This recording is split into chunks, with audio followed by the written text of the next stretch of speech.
မင်္ဂလာပါရှင်ဆရာမျိုးထုထက်ရေးသားထားတဲ့အချစ်စာဝါကွယ်စာအုပ်ထဲကအချစ်စာနဲ့အချစ်ကဗျာတစ်ပုဒ်ကိုဖတ်ပြပေးထားပါတယ်မင်းမသိသေးဘူးချင်းတို့စကားလုံးအပိုင်းစားတချို့ကိုအခုတော့မနှေးမမြန်ကိုတစ်ခုတည်းပြောရအောင်မယ်ပြောမယ့်အကြောင်းကတော့လက်လက်ဆက်ဆက်ရဲ့ပါမင်းเจ้าကိုပေါင်းသင်းတွေကြားတဲ့တိုးတိုးဖွားဖွားပြောလိုက်မိတာပါလီရောအဲ့ဒီမှာတဲ့ငါ့ကိုခွတ်ထိုးခွန့်လာအားရပါရရှိလိုက်ကြတာဆိုတာလေငါမှတီးတီးတဲ့နံကြီးကိုအားငယ်ရပါပြီရွယ်ပြောရရင်တော့ဘလူဆိုရမလဲမျက်နှာငယ်တာပေါ့လေငါကိုအထင်သေးတဲ့မလုံးရိုင်းစိမ့်ကြီးတွေနဲ့စိုက်ကြည့်နေပုံများဆိုရရင်လေအဲ့ဒီကလေးကတရေကစိတ်နာသွားတာဟောဒီကဘာကုံသွေးတောင်ဖြစ်မယ်ဆိုနိုင်လေမလားပဲဒါတောင်သူတို့ကမော်ရာရင်းကြီးမို့လို့တိုးပူလျှော့နဲ့ဒီလောက်ထိပဲတုတ်ပြန်လာတယ်လေငါမှဥပရိရှားလွန်လို့ငကိုကလေးကမြင်ရတဲ့တဲကအဲကြောင့်ပဲကဲမကတ်သွားမှန်းကိုမသိတော့ဘူးရဲ့နောက်ပြောပါသေးရဲ့မင်းရွှေနဲ့စိတ်အလိုလဲရလားတဲ့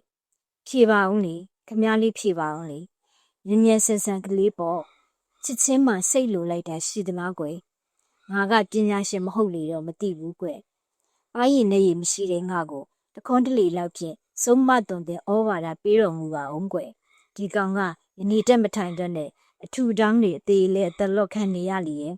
ဒါကိုမြင်းကြည့်ဝင်သလားကြည့်ရက်နေသလားကွယ်သူတို့အပြုံးကငါအတွက်ရှုံးမျက်နာတော်မဖော်ရဲတော့တဲ့ငါကအပေါင်းသင်းတွေခွတ်ထိုးခွန့်လန်ရေသွင်းမှုအောက်မှာကိစ္စတုံးတော်မယ်ထင်ပါရဲ့